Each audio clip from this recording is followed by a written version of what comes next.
What I would like to say is you need to understand that the current system is encouraging good people to do bad things. At the root of this problem are big, very powerful corporations that have too much influence on government, on healthcare, on media, and their primary responsibility is to produce profit for their shareholders, not to give you the best treatment.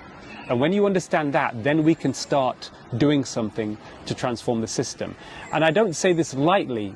This has been well documented that these corporations, unfortunately, in the way that they go about their business, by misleading people, by their business model being fraud, they act like psychopaths, and they are a psychopathic entity. Ultimately, the conclusion is that we have a psychopathic entity influencing health policy, and that needs to stop, and it needs to stop now.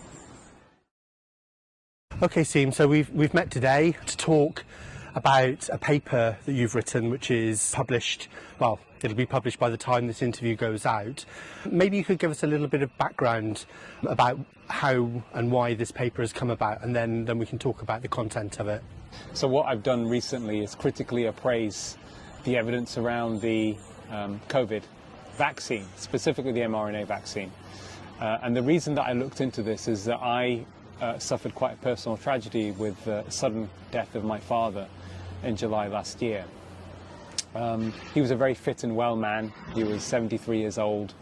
During the whole of lockdown, he was walking 10 to 15,000 steps a day. He was very conscientious of his diet. I had assessed his heart a few years earlier, and in fact he actually had improved his lifestyle since then. But his post-mortem findings really shocked me. There were 2 severe blockages in his coronary arteries, which didn't really make any sense with everything I know, both as a cardiologist, someone who has an expertise in this particular area, but also intimately knowing my dad's lifestyle and his health. Not long after that, data started to emerge that suggested there was a possible link between the mRNA vaccine and increased risk of heart attacks from a mechanism of increasing inflammation around the coronary arteries. But on top of that, I was then contacted by a whistleblower at a very prestigious university in the UK, a cardiologist himself, who explained to me that there was similar research findings in his department, and that those researchers had decided to essentially cover that up because they were worried about losing research funding from the pharmaceutical industry. But it doesn't stop there. I then started looking at data in the UK to see had there been any increase in cardiac arrest. My dad suffered a cardiac arrest and a sudden cardiac death at home. Had there been any change in the UK since the vaccine rollout? And again, those findings were very, very clear. There's been an extra 14,000 out-of-hospital cardiac arrests in 2021 versus 2020, so post-vaccine rollout again. My own clinical experience, several people I know in my own social circle, at least half a dozen people unexpectedly suffered sudden cardiac death within weeks to months of having the vaccine. Again, unexpected.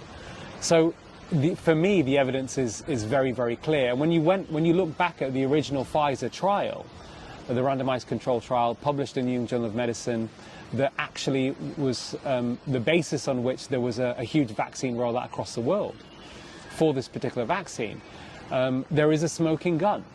If you look at the supplementary appendix there were 4 cardiac arrests in the vaccine group versus 1 in the placebo. When you put it all together, it makes a very strong case that there is a clear link between this particular vaccine and increasing cardiac risk. We now know it causes myocarditis in probably up to 1 in 2,700 people, which is inflammation of the heart muscle. We know there's a signal for cardiac arrest. Recent data from Israel published in Nature Report shows in the ages of people aged between 16 and 39, there was a 25% increase in either heart attacks or cardiac arrests, not linked to COVID, but absolutely linked to the vaccines, the mRNA vaccine. So as far as I'm concerned, the evidence is overwhelming. This vaccine does have a strong link with increasing cardiac risk and cardiac death. What do you want to happen? Well, I think that the data now, if you look at it in totality, first of all, we need to have a more robust analysis where people can understand what the benefit of the potential vaccine is for them versus the harms. But the upshot from everything I've looked at in these papers which have been published is that I think that the evidence is very, very strong to call for a complete suspension of this vaccine pending an inquiry, so that we can have a more honest discussion about who potentially benefits, who's going to get more harm than good, if at all. And, you know, I think most people watching this will be aware of some of the censorship that goes on. And I mean, this is a huge thing for you to put yourself out there like this. Are you worried about that at all? No, for me, what's most important, my duty is to patients and to scientific integrity and to the truth. And we have to be able to allow the legitimate questions around this to be asked. Unfortunately, because of too much corporate capture of public health, of politicians, government, the media, this debate has not been allowed to happen. And, you know, this is going to already, it's having catastrophic consequences for trust in public health and in medicine.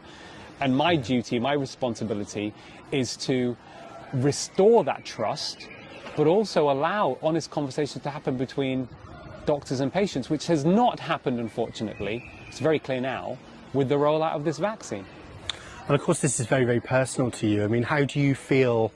How do you feel about the whole episode now? Because I think, you know, early on, when this started to emerge, the questions, you were kind of on the other side of the bench, weren't you?